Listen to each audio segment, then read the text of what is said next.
weekend you spoke about how special Philadelphia is to you. And I know you're very much a team-oriented guy, but you've accomplished a lot in this calendar year alone, at the beginning and over the past couple of weeks. Do you ever think about how special you've become to this sports community and the impact that you've had on the sports community here? Not really. I think more so just about just the people, like I talk about the city and how much it means to my family and to me and just the experiences. And a lot of it, won't even be realized for us till years down the road, till we can really reflect, because it has been a lot in the last calendar year. It just sort of rolled on. But no, not necessarily about me, like what I've done. It's more so about what the city's done and just how they've always welcomed me since I was a young rookie drafted here by Andy Reid's regime, and then just being fortunate to play here for a couple years and have the opportunity to come back here and play in the city. I know I've said it before, but I never expected that. It doesn't happen that often. Having the opportunity to raise my young daughter here for she's a year and a half now, so she's really a northeasterner girl right now. So it's just been a joy. So those are the things I really think about. You brought up wanting to stay in the moment, but you're also a human. You also know that you don't control your own destiny. How do you stop yourself from kind of looking up at the scoreboard during the game this week? Looking up at the scoreboard? I think the thing is just being aware of it. I mean, it's taken me 28, 29 years of my life to really get to the point of like playing that way and, sort of focusing on that in life. It's like my dad said that, growing up, don't worry about the score. And I didn't always listen, stubborn and, you just want to play, you look at the score, and then it does affect you somehow how you play. But I think that just, like I say, staying in the moment, it talks about that in the Bible, just, tomorrow have its own problems, own anxieties, just focus on the day. Today has its own troubles. So there's a lot of things that go on through the course of the day. And if we're focused on the future, we really can't address what's going on right now. And then we become so overwhelmed with everything to where we can't even function. So what I try to do is I try to simplify it in my head and really just hone in on the moment so I can be the best me in that moment and be genuine to where, I'm going to give everything I can, and then at the end of it, I know I was present, and that's all that matters. Talk so much about that, the idea that you want to be present and in the moment. Was there a period, a time in your life where that wasn't so easy that you had to learn how to do that? I mean, I still have to remind myself. It's not, I think that, there's times where you get overwhelmed and you get excited thinking about all the different things you want to do, all the different things you want to accomplish. And, starting from when I was a kid to, now. And then some days, like if you feel really good, you can handle it all. But then there's days you don't feel good and it overwhelms you. And what I've learned is, like I'll have a plan for the day of what I want to attack, but it'll be a list of what I need to do. And it really go down the list and stay in the moment on that list. And that's what helped me. And that's trial and error from, whether it's, in college where you have all these different things you got to study for, and I look at it at once and I'm like, I can't do this, as opposed to, all right, I'm going to start with this, subject right now, and this is all I'm going to worry about in the moment, and then we'll go on from there. And by the end of it, you've studied appropriately, you've done it all, and, you're successful. But once again, this is all things that I'm still learning. I don't have it conquered. Nick, why do you think this offense is playing its best football this season right now? We just continue to work at it. The players, the coaches, we continue to look at the film. We continue to work through the plays, the relationships in the locker room. We've shown spurts throughout the year. We just haven't been able to put everything together. I think what it shows is just everyone continue to believe in one another. Everyone continue to work with one another. And I think that, right now, you want to peak at the right time. Of course, you want to play well every single game of the season. But, we've continued to excel at every point of the season, and, we just have to keep focusing on that. Nick, you talked about staying in the moment, and you keep learning day after day. But in your professional life, was there a point where you said, I've gotten better at this, incrementally better? I was sort of, I was forced to basically do it with last year's situation because it was, it's a big stage. There's a lot going on. And, I realized I needed to hone in. And when I did just focus on the simple things in the day, like though that everything should be overwhelming me, it wasn't. And it was actually peaceful. playing in the Super Bowl. It was a big stage, a scenario. Like, it's really big stage, but I remember staying in the moment, not worrying about the clock, not worrying about the score, and just staying in the moment. When the play was called, just getting in the huddle, just reminding myself that it was peaceful, which it shouldn't be, but it was. And then, from then on, I've made the mistake of not doing that, then getting back into it. So it's very recent that I have understood that. It took me a long time to realize it, and I still, like I said, haven't figured it out. I still am, every day, I still get overwhelmed. I still, at times, there's anxiety that comes in. I'm a human, but I've learned how to handle them and revert back and get back to that calm and that peace and what it takes. And, that's something that, from here on, sharing that with people, sharing that with kids, being able to, my wife and I are fortunate to have more kids, being able to share that with them, I think that, that'll help them as they grow.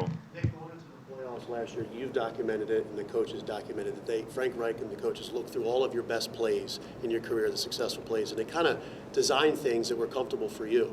How important has that, also this year, the conversations daily, weekly with the coaches about an offense that suits your skill set and is most comfortable for you? Yeah, I think that's really important. I think that anytime you have communication, that's going to help you. So I think that's something else we learned last year was just communicating, going through plays. How my brain works is different than other people's brain works, players, and just how can I get to be the best me on the field? Well, a lot of that's just being, just not even thinking, just being able to play, read and react. So how do we do that? And that's what we talked through. That's what we studied film on. I was able to study me playing at a very high level and not just read and reacting.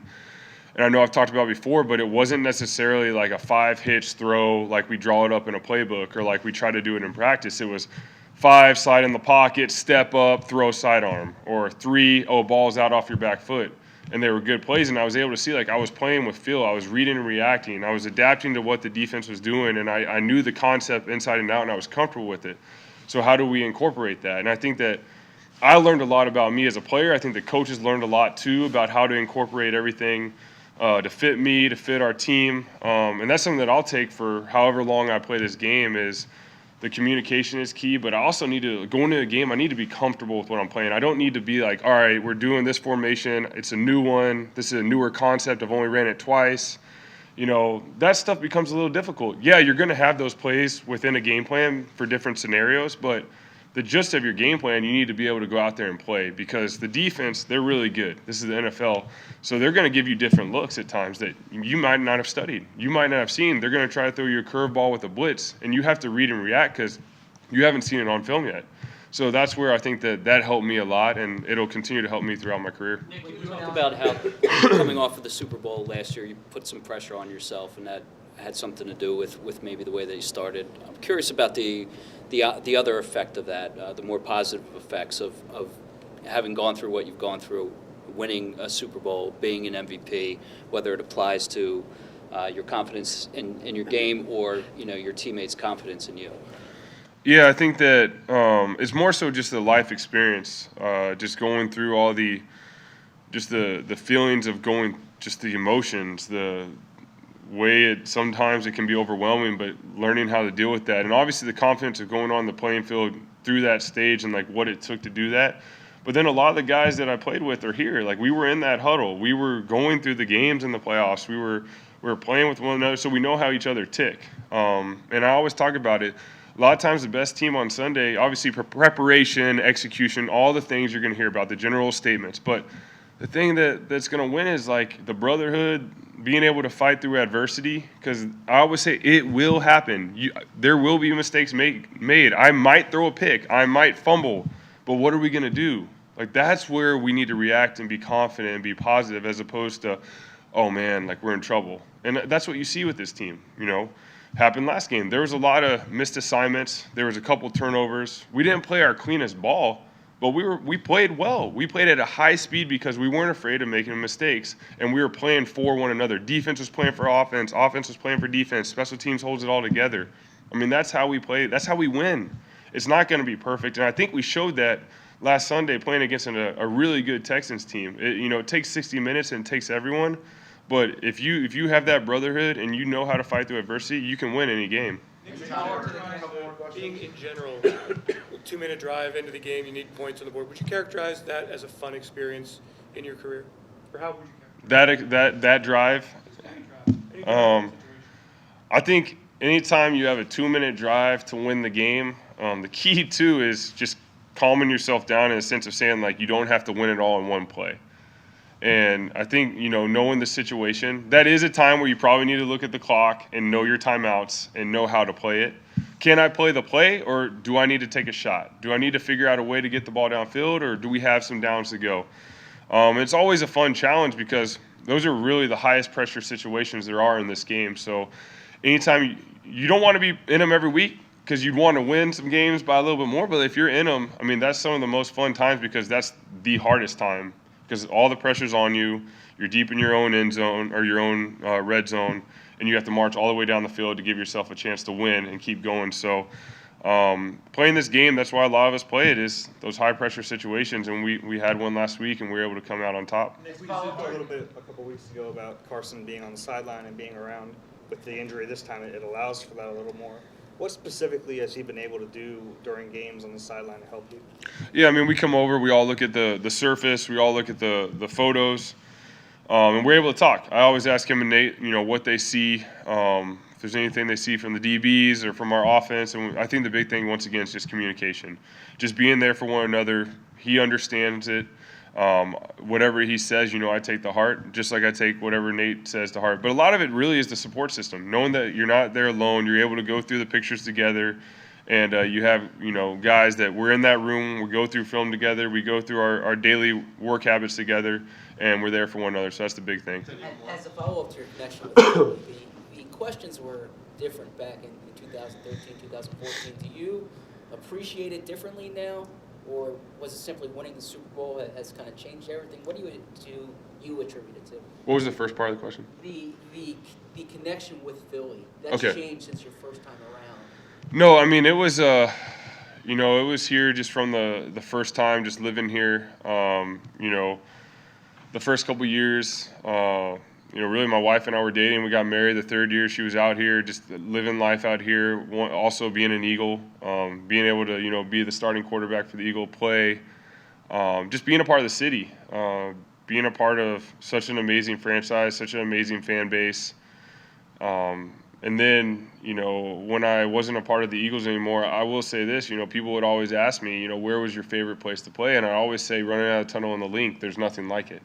But at that time, I wasn't a part of the Eagles, and I really thought that was never a reality. I always thought that when I would come back to the Link, I'd be a visitor, and I'd be the one that, they were coming after and yelling at, and I never thought in my wildest dreams that I would be able to put back on the jersey and run through the tunnel at the Link. And, it's just been a big story of just enjoying the city, being a part of it, playing in the Link, getting to experience all the craziness and all the fun that goes along with it.